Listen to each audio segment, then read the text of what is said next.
blessings and the curses. All the blessings are for those who hearken diligently to the Lord's voice.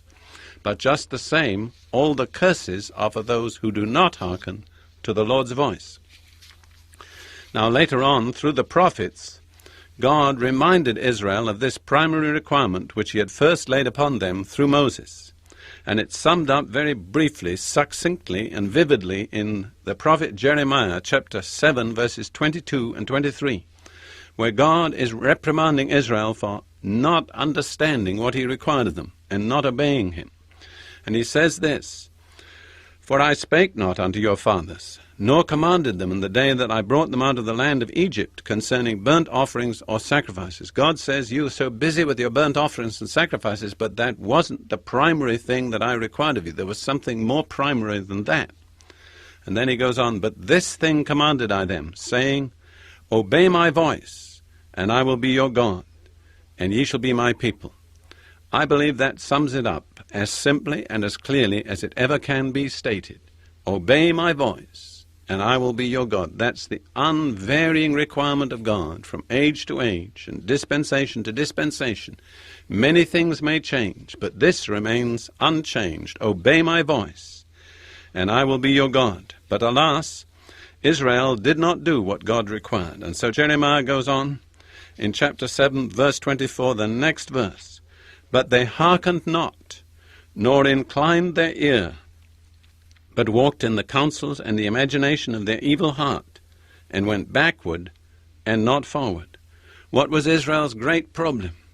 We can put our finger on many outward manifestations of the problem, but the inward essence of the problem is stated there. They hearkened not, nor inclined their ear. Notice, it's all to do with what they listened to. They didn't listen. They didn't bow down their ear. They didn't hear the voice of the Lord their God. They didn't receive what God had for them. They missed the whole of God's purpose and plan. You remember God said in Exodus 19, "If you will obey my voice, then you'll be a peculiar treasure. You'll be a kingdom of priests, a holy nation." The one essential requirement is that you hear and obey my voice. Obey my voice, and I will be your God. I want to say that with the greatest emphasis to you today. If you really want to belong to the Lord, to walk in his ways, to enjoy his blessings, that's what he's saying to you, just as he did to Israel. Obey my voice, and I will be your God. Now we'll move on to the teaching of Jesus in the New Testament. And I want you to see that in this vital, essential respect of hearing the voice of the Lord, nothing is changed. Other things are changed, but this essential requirement remains unchanged. Listen to some verses from the 10th chapter of John's Gospel, where Jesus presents himself to his people as the Good Shepherd. This is what he says about the relationship between the shepherd and his sheep, that is, between the Lord and those who are his people. John 10, verse 3 through 5. "To him," that's the shepherd, "the doorkeeper opens, and the sheep hear his voice. And he calls his own sheep by name and leads them out."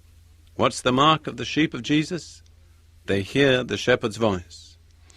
In the next verse, "When he puts forth all his own, he goes before them, and the sheep follow him, because they know his voice." What's the great basis of our relationship with the Lord Jesus? We follow him. Why? Because we know his voice. The next verse, "A stranger they simply will not follow, but will flee from him, because they do not know the voice of strangers." Everything turns around hearing and knowing the voice of the Lord. His sheep, his people, hear his voice, recognize it, and follow him. They will not follow deceivers. They will not follow false prophets and false teachers, because it's not the voice of the Lord. They know the voice of the Lord. They're not deceived by false teachers. And then in John 10:16, a little further on, Jesus had been talking up till now about those that believe in him among the people of Israel. But now he goes on to people from other nations. And he says, "I have other sheep which are not of this fold, not of the Jewish fold. I must bring them also, and they shall hear my voice, and they shall become one flock with one shepherd." Again, what is it that's going to draw believers to Jesus from amongst all Gentile nations. How is it they come to him? It says, they shall hear my voice. That's the distinctive mark of those who come to Jesus. And I think it's interesting in this context that it says, they shall become one flock with one shepherd. What's the way to Christian unity? I don't believe it's organization. I don't believe it's doctrinal or theological discussion primarily. I believe it comes as we all learn to hear the voice of the Lord. They shall hear my voice, Jesus says, and they shall become one flock with one shepherd. How? Through hearing the Lord's voice. And then it's all summed up in John 10:27. Jesus is speaking again. He says this, my sheep hear my voice, and I know them, and they follow me. There are three things that mark out the true followers of the Lord, his disciples, his people. First, they hear his voice. Second, he knows them. He recognizes them. He acknowledges them. Thirdly, they follow him. You see, it's not a question of denominational labels. Jesus isn't talking in terms of Catholics or Protestants or Baptists or Methodists or Presbyterians or Pentecostals. He's not saying my people come from any particular denomination or group, but he's saying the distinctive mark of my people, that which singles them out from all other people, that which makes them different and makes them mine, is they hear my voice. I know them, they follow me. And we realize, of course, that in Bible times and Bible lands, a shepherd did not drive his sheep, he led them. And he led them by the sound of his voice. They didn't follow him by watching him primarily. They followed him by listening to him. And they always went where they heard the shepherd's voice. So you see, in actual fact, if you apply that analogy, and it's a totally scriptural analogy, it is impossible to follow the Lord unless you hear his voice. It must be through hearing his voice. Let me say this in love, and I must close. Jesus did not say, my sheep read the Bible. I believe it's essential to read the Bible, but it's not sufficient, because many people read the Bible but don't hear the voice of the Lord. It's not reading the Bible that enables us to follow him. It's hearing his voice. My sheep hear my voice, and I know them, and they follow me. In my previous talks this week, I've explained that the great, unchanging, basic requirement for an ongoing relationship with God is to hear God's voice. In other respects, God's way of relating to mankind changed with the change of dispensations. But this one requirement of hearing God's voice continues unchanged throughout all dispensations. I pointed out in my talk yesterday that this requirement is very succinctly summed up in the prophet Jeremiah, chapter 7, verse 23, where God says through Jeremiah to his people Israel, obey my voice, and I will be your God. I believe that says it. That states it. That's what God requires of his people in all ages, all dispensations, from different cultures, different backgrounds. Many things may change, but this one thing never changes. God says, you want me to be your God? Obey my voice. Obey my voice, and I will be your God. Many Christians don't realize that the basic requirement of the New Testament is just the same. It hasn't changed. In John chapter 10, verse 27, Jesus says, my sheep hear my voice, and I know them, and they follow me. What marks out the true followers of Jesus? It's not a denominational label. It's not a certain form of worship. It's not adherence to some particular doctrine. It's hearing his voice. My sheep, the ones that belong to me, hear my voice, and I know them, and they follow me. Those three things go together. Begins with our hearing the voice of Jesus. When we hear his voice, he knows us. He recognizes us. He takes note of us. He acknowledges that we are his. And then we follow him. I pointed out yesterday that according to the pattern of a shepherd and his sheep in Bible lands, sheep followed the shepherd. The shepherd didn't drive them. The sheep followed the shepherd, and they followed because they heard his voice. And if they didn't hear his voice, they couldn't follow. And I believe that's just as true in the relationship between Jesus and us. If we don't hear his voice, we can't follow him. We have to hear his voice before we can follow him. That's what makes us his sheep. His sheep hear his voice. He knows them. They follow him. Now today I'm going to point out 3 distinctive features of hearing God's voice.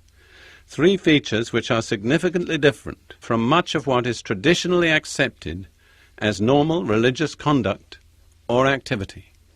This message of mine in many ways is very revolutionary. It sounds simple, but when you really take it to your heart and begin to apply it, you find that it will change a whole lot of things that you're doing in your life. It will change your standards. It will change your values. It will very probably change the way you live. The 3 features of hearing God's voice that I want to point out are these. I'll state them, then I'll comment briefly on each of them. Firstly, hearing God's voice is personal. Secondly, hearing God's voice is intangible. And thirdly, hearing God's voice is present in the sense of time. It's not past, it's not future, it's always present. Just grasp those 3 features. It's personal, it's intangible, and it's present in time. Now let's think a little bit about what that indicates. First of all, hearing God's voice is very personal. Every voice is individual and unique. No 2 voices are exactly alike. Voices are one of the most individual features of human personality. That's why Jesus said about his sheep, they won't follow a stranger, because a stranger's voice is different. You see, our protection is hearing the Lord's voice, relating to him individually, personally, not just relating to a historical figure, not just relating to some movement or some doctrine, but relating to the Lord himself through his voice. I heard a rather remarkable statement made. I have never really checked on it, but I hear that there is a way of designing a safe, perhaps for use in a bank, in which the thing that opens the safe, that triggers the combination, is a certain voice, maybe the voice of the bank president or the bank manager. And no other voice can cause that safe to open. That just shows us how absolutely distinctive and individual a person's voice is. There's a voice that can open that safe that will not open to any other voice. And you know, to me, that's a parable, because I think that's what the heart of the believer should be like. I think our heart should be like a safe, something that treasures the most valuable things we have. And I think that there should be only one voice that opens up that safe, the voice of the Lord himself. We come into terrible grief and problems if we open the safe door of our heart to the wrong person. That's what causes most of the tragedies and problems in the world today, is people open their hearts to the wrong person. Think of your heart from now on as a safe with a combination in the door, and that combination will respond only to one voice, the voice of the Lord. You know, when you open to the Lord, you'll never be harmed, you'll never be deceived, you'll never be disappointed.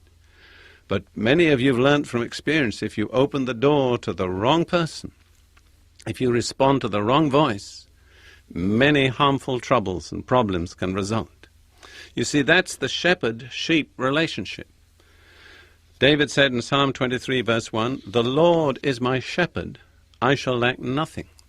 Out of that personal relationship, every need of David was assured that it would be supplied. But Jesus says, "My sheep hear my voice."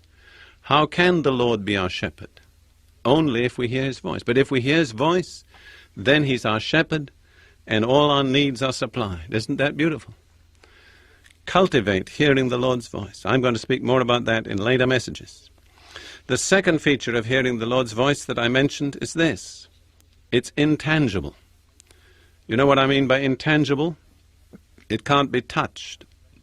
We can't apprehend it with our sight. We can't apprehend it with our feeling. There's only one sense that apprehends a voice, and that is the sense of hearing. You see,